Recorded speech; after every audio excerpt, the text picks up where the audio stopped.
Universe நேயர்களுக்கு அன்பான வணக்கத்தை தெரிவித்துக் கொள்கிறேன் தோழர்களே.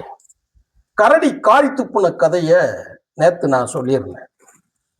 23ஆம் புலிகேசியில நடந்த சம்பவத்தை வடிவேலுக்கு ஒரு கரடி பூணு துப்பும். அதுல கேரக்டர்ல வடிவேலு மன்னராக இருப்பான். மன்னர்னா எப்படி மன்னரா இருப்பான்? மிகப்பெரிய ஒரு வீரம் நிறைந்தவனாக, ஒரு போர் புரிந்தவனாக அப்படி இல்லாமல் நயவஞ்சகத்தின் குள்ள நெறியாக இருப்பதவே தன்னுடைய தொழிலாக வைத்திருந்து எதிரி நாட்டு மன்னன் தன் மீது படையெடுத்து வருகிற பொழுது அதை எதிர்கொள்வதற்கு தகுதி திராணி இல்லாமல் வெள்ளை கொடியை காட்டியபடி ஆடிக்கொண்டு செல்லக்கூடிய அந்த காட்சியைத்தான் சங்கரோட தயாரிப்புல 23ஆம் புலிகேசில வரும். அப்படிப்பட்ட மன்னனைத்தான் கரடி காரி துப்பும் கதை. கருணாநிதி கதையும் அதுதான். கருணாநிதி எழுதிய குரலோவியத்தில் இருந்து, கருணாநிதி எழுதிய நெஞ்சுக்கு நீதியிலிருந்து படித்து பார்த்தால் அவன் நெஞ்சை பிளந்து உண்மையை சொல்லியிருக்கக்கூடிய செய்தி இருக்குமா என்று கேட்டால் பொய்யின் மொத்த உருவம் தான் இருக்கும். அனுமன் தன் இதயத்தை கிழித்து காட்டுகிற பொழுது அதில் ராமன் இருந்தார் சொல்லுவார். கருணாநிதிய இதயத்தை கலந்து காட்டினான்னா யார் இருப்பான் தெரியுமா? கோயபல்ஸ் இருப்பான். திருட்டு கபோதி. அவன் எழுதுவான், தன்னுடைய கட்சிக்காரனை ஏமாற்றுவதற்கு, சொந்த குடும்பத்திற்கு விசுவாசமாக இல்லாதவன், கட்டிய பொண்டாட்டிக்கு விசுவாசமாக இல்லாதவன் அவன். நாங்க பேசுவோம், உண்மையை பேசுவோம். பேசக்கூடிய காலம் இது வந்திருக்கிறதுனால சொல்றோம். இந்த தேர்தல் இது இருக்கு இல்லையா, எதை தின்னா பித்தம் தெளியும்ங்கிறது மாதிரி அப்படி கிறுக்கு பிடிச்சி போய் திமுக அலைகிறான். ஏண்டா டேய், நீ உங்க கையில் அதிகாரம் வருகிற பொழுது, உங்கள் கையில் பதவி வருகிற பொழுது, உங்கள் கையில் ஆட்சி வந்திருக்கிற பொழுது நீங்கள் நடந்து கொண்ட விதத்திற்காகத்தான் மக்கள் உங்களை இந்த மாதிரி ஒரு தண்டனை கொடுத்து உட்கார வச்சிருக்காங்க. விட்டு போட்டு எழுதுறான். 2009 இவங்க கவிதை ஒண்ணு கிழிச்சாங்களாம். அப்படியே போட்டு கிழிச்சு அப்படியே தூக்கி நட்டமா ஒட்டி வச்சிருக்கிறாங்களாம் கருணாநிதி. அதைத்தான் இப்ப நான் சொல்றேன். என்ன சொல்றாங்கன்னு கேட்டீங்க அப்படின்னா, அந்த திருவள்ளுவரோட சிலை திறப்பு விழா இருக்கு இல்லையா, அந்த திறப்பு விழாவுக்கான முகாந்திரங்கள் நடந்து கொண்டு இருக்கிற பொழுது கருணாநிதிக்கு பக்கத்துல ஒருத்தர் இருந்துகிட்டே இருப்பான். எந்நேரம் யாரு அப்படின்னு கேட்டீங்கன்னா, காட்டி கொடுக்கக்கூடிய கயவர்கள் இருப்பாங்க. அது யாருன்னு கேட்டா, ஒருத்தன் இங்கிட்டு துறைமுறை, இங்கிட்டு ஆற்காடுன்னு ஒருத்தர் உட்காந்துருப்பாங்க. 2 பேரும் உட்காந்துருப்பாங்க. இவங்க 2 பேரும் அப்படியே ஒரு ரூம்ல உட்காந்துருந்தாங்களாம். அந்த கதவு இடுக்குல ஒரு ஆள் நின்னாராம். அப்ப அப்படியே பொறிச்சு போய் பேராசிரியர்கிட்ட பேசினாராம். பேராசிரியர் அப்படியே முழுக்க முழுக்க விரிச்சு விரிவுரை எழுதி கொடுத்தாராம். சொன்னாங்களாம், இந்த இவரே இத்தனை காலம் தலைவராக இருந்தா நாங்கள்லாம் எப்போ வாரதுன்னு சொல்லி யாரு கேட்டாப்லையா? வைகோ அவர்கள் கேட்டதாக மறைமுக பொருள்ல கருணாநிதி குரலோவியத்துல கவிதை எழுதியிருக்கானாம். அதுதான் இப்ப நான் சொல்ல வரேன். இப்ப அவங்க அப்படியே அதை பரப்புறாங்களாம். டேய், அதே கருணாநிதி தான் வீரன் வருக தீரன் வருக யாவும் இருக்கு அவங்களுக்கு தோழர்களே. நான் உங்களுக்கான கவிதையை முழுமையாக படித்தேன்னு சொன்னீங்கன்னா நீங்க எல்லாம் சிரிச்சு வந்துடுவீங்க. கருணாநிதி 2004 வைகோ அவர்கள் வேலூர் சிறையில இருக்கக்கூடிய அந்த நாள்ல இவரை கூட்டிக்கிட்டு அங்கனக்குள்ள இருக்கும்போது, சிறையில இருந்து நீ கண்டிப்பாக வெளியே வந்தே ஆகும்னு சொல்லி உட்கார்ந்துருந்தான். வேலூர் சிறைவாசலில் தான் போனான். தன்னுடைய கட்டிய மனைவி, மகன், மருமகள், பெத்த பிள்ளை அத்தனை பேரும் சேர்ந்து போய் காத்து கிடந்து வைகோ அவர்களை பார்த்தார்களா? உண்மையா இல்லையா? நீ எத்தனை முறை வந்தாய் வேலூர் சிறைச்சாலைக்கு? வைகோ அவர்களை சிறையில் வைத்திருக்கும் போது விசாரணை கட்டத்தில் நீ மணிக்கணக்கில் காத்திருந்த கதையை மறந்து விட்டாயா? கருணாநிதி மறந்து விட்டாயா? இதுல குரல் ஓவியத்துல இவங்க ஓவியத்தை அப்படியே வரைஞ்சு தள்ளிடுறாங்களாம். அப்படியே பாட்டாக அதை உடனே துறைமுருகனும் ஆற்காட்டாரும் பார்த்தாங்கன்னா அதுல அவங்களுக்கு என்ன பெரிய வருத்தம் என்ன தெரியுமா? பேராசிரியர் எப்பொழுதும் தளபதி மு.க. ஸ்டாலினை அப்படியே புல்லரிச்சு பெருசா பேசுறதை பார்த்து சிலருக்கு வயிற்றறிச்சல். யாருக்கு வயிற்றறிச்சல்ப்பா? இப்ப கருணாநிதி கூடையே இருந்து 2ஆம் கட்டத்தில் இருக்கக்கூடிய பொதுச் செயலாளருக்கு வயிற்றறிச்சலா? அப்போ சரி விடு.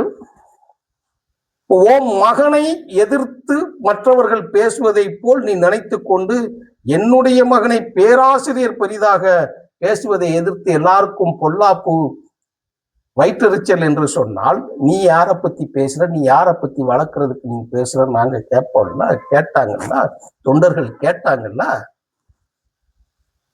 கூடையே இருக்கிறவனை வைத்துக் கொண்டு உளவுத்துறையின் பதிலை வைத்துக் கொண்டு அவர்களிடம் ஒரு பொய்யான அறிக்கையை ஆளுங்கட்சியுமாக கொடுக்க சொல்லி, அந்த ஆளுங்கட்சியின் அறிக்கை எங்க போயிருக்கு அப்படின்னு கேட்டா, ஐஜி போஸ்ட்ல இருக்கக்கூடிய அலெக்சாண்டர் அவர்கள் மூலமாக நேரடியாக செய்திக்கு போய் கூடிய விரைவில் வைகோவை இந்த மாதிரி ஒரு பழி சொல்லி நீக்க போகிறோம், அதற்கான திட்டம் தயார், 2 நாட்கள் நடக்கும். இப்ப சொன்னாரா சொல்லலையா? நீங்க இப்பயும் பேட்டியில வருதா? திருச்சி வேலுச்சாமி புத்தகத்தை எடுத்து பாருங்க. இன்னைக்கு தோழர் விசிகால ஒரு தோழர் இருக்கிறார், அவர் சொல்லி இருக்கிறார், சாட்சி அவர் சொல்லி இருக்கிறார், தலைமை பொறுப்புல இருக்கிறார். திருமாவளவன் கூட இருக்கக்கூடிய அந்த ஒரு முக்கியமான தோழர், அவங்க 2 பேரும் சந்தித்து அப்ப போய் பேச போறாங்க. எங்க முதலாக அரசியல் களத்திலிருந்து சென்ற பொழுது ஐஜி ஆபீஸ்ல போய் பெர்மிஷன் வாங்க போகும்போது, நீங்கள் இந்த மாதிரி சமரச அரசியலில் இறங்கி விட்டால் எங்களுக்கு ஏதுங்க பிரச்சனை, உங்களுக்கு முழுமையாக நாங்க வரவேற்க தயாராக இருக்கிறோம். ஆனால் நீங்கள் முரட்டு அரசியலாக பண்ணி பிரச்சனைகளை தூண்டிவிட்டால் பிரச்சனை எங்க முடியும்னா, வை கோபால்சாமி, அன்றைய பேர் வை கோபால்சாமி அவர்களுக்கு நடக்கக்கூடிய கதிகள் உங்களுக்கு நடக்கலாம்.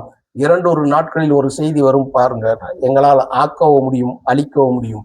கோபால்சாமி என்கின்ற வைகோ அவர்களுக்கு இப்படி ஒரு பிரச்சனை வரப்போகிறது என்று சொன்னால், சொன்னவர் இருக்கிறார், இன்னைக்கு விடுதலை சிறுத்தைகள் தலைவர். யார் அடி கொடுத்தது? யார்ப்பா பார்த்தது? குரல் ஓவியத்தில் நான் இந்த குரலை நாங்க போடாது விட்டுட்டாமா. என்ன விட்டுட்டாங்களா? இவங்க திருக்குறளா? இவங்க உன் திருக்குறள்ல தீயத்தான் வைக்கணும், நீ உன் வழக்கத்தை கொண்டு போய் கல்யாண வீட்டுல கொடுத்த கிழிஞ்சிரும். அந்த கல்யாணம் விளங்குன மாதிரிதான் அதுல யாரு கருணாநிதி விளக்கம் எழுதின இதுகள்ல அவர் சொல்லியிருக்காரா, என்ன பேசியிருக்காரு தெரியுமா? இந்த அப்படியே பாருங்களேன், அவர் சொல்லியிருக்காரு, செப்பின் புணர்ச்சி போர் கூடினும் கூடாதே உட்பகை உற்ற குடி. செப்பின் புணர்ச்சி போர்க்கூடினும் கூடாதே உட்பகை உற்ற குடி. சிமிழில் அதன் மூடி பொருந்திருப்பது போல வெளித்தோற்றத்திற்கு மட்டுமே தெரியும், அவ்வாறே உள்பகை உளமாற இருக்க மாட்டார்கள். யாருக்கு பொருந்துமோ பொருந்தாதோ, கருணாநிதிக்கு இது பொருந்தும்.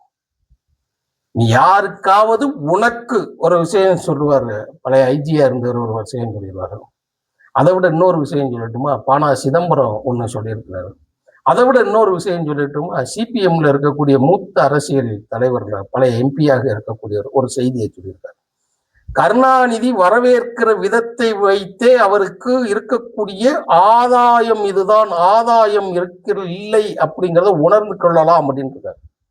நீங்க வீட்டுக்கு போய் கருணாநிதியை பார்க்க போனீங்கன்னா, அவர் வாங்க உட்காருங்கன்னு சொல்றதுல வச்சு ஆதாயம் இருந்தால் ஒரு மாதிரி, ஆதாயம் இல்லாவிட்டால் ஒரு மாதிரி நடத்துவதை நாங்கள் எல்லாம் புரிந்து கொள்வோம். நீ செப்பின் உட்பகையை பத்தி நீ பேசுறியா? அதுவும் தினகரன்ல என்ன எழுதுன நீ? கருணாநிதி என்ன எழுதுனான்னு தெரியுமா? இந்த கபோதிகளுக்கு சொல்றேன், நான் சொல்றேன், நான் படித்தவன், நான் சொல்றேன், குரலோவியம் தீட்டுவதற்கு அடிப்படை காரணமாக இருக்கிறதே என் தம்பி வைகோ என்று எழுதுறான். வீரன் நீ, தீரன் நீ, திக்கட்டும் பரவிடும் சுழல் நீ. எழுதுனவ யாரு? கருணாநிதி. யாருக்கு? வைகோ அவர்களுக்கு எழுதுனா. என்னடா சேகுவாரான்னு நீங்க சொல்லிக்கிட்டு இருக்கிறீங்க? தமிழ்நாட்டின் சேகுவாரா என் தம்பி வைகோ. சொன்னவன் கருணாநிதி. என்ன நீ திருக்குறள்ல விளக்கத்தை போடுதாங்களா, இவனுங்க தூக்கிட்டு இப்ப காட்டுறாங்களாம். அதான் கரடியை காரி துப்புன கதைன்னு சொல்லு. ராஜேந்திரை திரும்பி விட்டார். நீ திங்கிற எச்ச பைசாவுக்கு, நீ திங்கிற எச்ச பதவிக்கு நீங்கள் கொச்சைப்படுத்துவது தலைவர்களை, இந்த மண்ணுக்கு உழைத்த தலைவர்களை ஏற்றுக்கொள்ள முடியாது என்பதற்காகத்தான் நாம் பேசுகிறோம். ஒரே ஒரு விஷயம் தான் நான் இந்த இடத்துல ஒரு வித்தியான சொல்லி நான் முடிக்கிறேன் பாருங்க.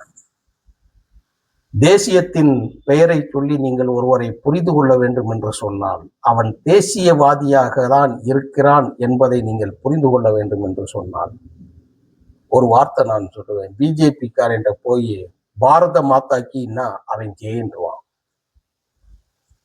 வந்தே மாதரம் சொல்லினா காங்கிரஸ்காரனை கூட்டு முடி பிடிச்சிடலாம். திமுக காரனை பிடிக்கணும்னா ஒரு விஷயம் இருக்கு தெரியுமா? நீங்க சோதித்து பாருங்கள். திமுக காரன் யாருங்க நான் சொல்லுவது 100க்கு 100 உண்மையாக இருக்கும். விதிவிலக்குகள் இருந்தால் அவர்கள் கொஞ்சம் தள்ளி நின்று கொள்ளுங்கள். நான் சொல்றது 100க்கு 99.99%. தமிழ் ஈழம் என்கின்ற ஒரு வார்த்தையையும் தமிழின போராட்டம் என்கின்ற ஒன்றையும் மேதகு அப்படின்னு ஒரு பேரை சொல்லிட்டா ஓடி போய் ஒளிஞ்சு அத்தனை பேரும் அதறிவான். ஏன்னா இவனை பொறுத்த வரைக்கும் தமிழின தலைவர்னா கன்றாவி கருணாநிதினு தான் சொல்லணும். ராஜராஜ சோழன் கிடையாது, கரிகாலன் கிடையாது, மேதகு தலைவர் பிரபாகரன் கிடையாது, கருணாநிதி. டேய் யாரோட யார மானங்கிட்டவன நீ திமுக கட்சிக்காரனை வளர்த்துறதுக்கு மற்றவங்களை இருக்கிறதுக்கு சொல்ல வேண்டாமா? வார்த்தைகள் ரொம்ப கடுமையாக வருகிறதுனா அவனோட அரசியல் தரம், அவனிடம் வாங்கி திங்கக்கூடிய எச்சைகளின் தரம் அப்படி இருக்குது. அதனால நான் சொல்றேன், குரலோவியம் தீட்ட சொன்னவன் குரல் வளைய நெறித்தவன் நீ. இவனை நீற்றாகலாம். ஆனா ராசா பேசினதை கேட்கிறீங்களா? ராஜா கேட்குறீங்களா? ஸ்டாலினுக்கு கருணாநிதி பிள்ளைக்கு எதுவும் தெரியாது. கனிமொழி நான் சொல்றத கேட்பாப்ல, ஜெயிலுக்குள்ள இருக்காப்ல. இனி என் புடி என் கையில தான். ஜெயில விட்டு வெளியில வர அப்படியே சிதம்பரம்லாம் பதறிட்டார். என்னப்பா புத்தகம் இருக்கிறாங்க, இனி கட்சி என் கைக்குள்ளதான். ஸ்டாலினுக்கு ஒண்ணுமே தெரியாது. அது ஒண்ணு.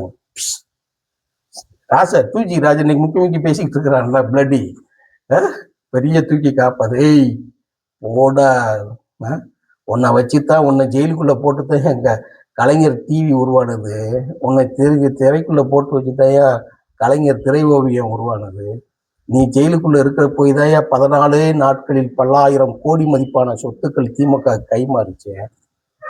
திருட்டு கும்பல நீங்க யார்கிட்ட போய் என்ன பேசிட்டு இருக்கு? 14 நாள் 2G ப்ராப்ளம் வந்தது காரணம் இந்த 2G ராஜா. அவன் இப்ப பேசிட்டு இருக்கிறான். பெரிய பதவி போடுற பிச்சை இருக்குல்ல, யாருக்கு தெரியுதா? நீ பிழைக்கிறது இந்த நாயக காலில் போய் எல்லாம் போய் விழுந்துட்டு கிடக்குறான். மானங்கட்ட இவன் தான் சுயமரியாதை பேசுறான், இவன் தான் பகுத்தறிவு பேசுறான், இவன் தான் தந்தை பெரியாரை பற்றி பேசிக் கொண்டிருக்கிறான். Be careful. அரசியல் என்பது இரு பக்கம் ஆயுதங்கள் நிறைந்த ஒன்று. நீ எதை எடுக்கிறாயோ அந்த ஆயுதத்தை தான் உன் எதிரியும் எடுப்பான். நீ எழுதினதெல்லாம் வரலாறு கிடையாது. உன்னை பார்த்து கொண்டு இருக்கக்கூடிய ஒருவன் எழுதி வைப்பான் வரலாறு. அதுதான் சமூகத்தில் நிலைத்து நிற்கும். உன் குப்பையெல்லாம், உன்னுடைய எழுத்துக்கள்லாம், உன்னுடைய பக்கங்கள்லாம் ஸ்டீவன் ஹாக்கிங் சொன்னதை போல் பூமி பந்தில் இருந்து பிரபஞ்சத்தின் எச்சம் வரை நிற்கக்கூடிய அந்த உயரத்தை அடுக்கினாலும் ஒரு பேனாவின் மைத்துளி கூட உண்மை இருக்காது என்பதுதான் கருணாநிதி எழுதுகிற வரலாறுக்கு சமம். அதை நன்றாக புரிந்து கொள். அதை வச்சு நீ 2009 பத்தி வரலாறை பத்தி இப்ப பேசிக்கிட்டு இருக்கிறான். அதுக்காகத்தான் நாங்கள் பேசிக்கொண்டு இருக்கிறோம். வரலாறுலாம் என்னன்னு கேட்டா கம்ப ராமகிருஷ்ணன் அவனுங்களையும் கூட்டு போனதுக்கு கதை அவங்க 2 பேருக்கும் போன கதையை நியாயப்படுத்தி எழுதின பேச்சைத்தான் இப்பொழுது நான் பேசிக்கொண்டு இருக்கிறேன் தோழர்கள். இவன் தான் முதலமைச்சராக இருந்தவன். மக்கள் சரியான நேரத்தில் மிக சரியான ஒரு தகுதியான ஒரு நபரின் மூலமாக தூக்கி அதிமுகவும் திமுகவையும் கூப்புல அடைச்சு வச்ச காட்சியைத்தான் இன்னைக்கு நம்ம பார்க்கோம். கதறான், செதறான், ஏன்னா தின்னு கொளுத்து போய் கிடந்தவன். அவங்க எல்லாருக்கும் இப்ப ஆப்பு வச்சு சொருகிட்ட உடனே அவங்களுக்கு ஒண்ணுமே முடியல. அந்த கொழுப்புலதான் எம்ஜிஆர் அவர்களையும் தலைவர் வைகோ அவர்களையும் நீங்க பேசினது வச்சது. எங்களுக்கு அரசியல் இதுங்கெல்லாம் 2வது வச்சிருந்தாங்க. இந்த இனம், இந்த நாடு, இந்த மொழி நல்லா இருக்கும். அரசியல் எல்லாருக்குமாக இருக்கணும். நீங்க எடுக்கிற வாந்திகளை படிப்பதற்கும் நீங்கள் சொல்லுகிற கதைகளை தெரிந்து கொள்வதற்கும் நாங்கள் அல்ல. இனி நாங்கள் எழுதுவோம், நாங்கள் பேசுவோம். அதுதான் வரலாறு. நன்றி, வணக்கம் தோழர்கள்.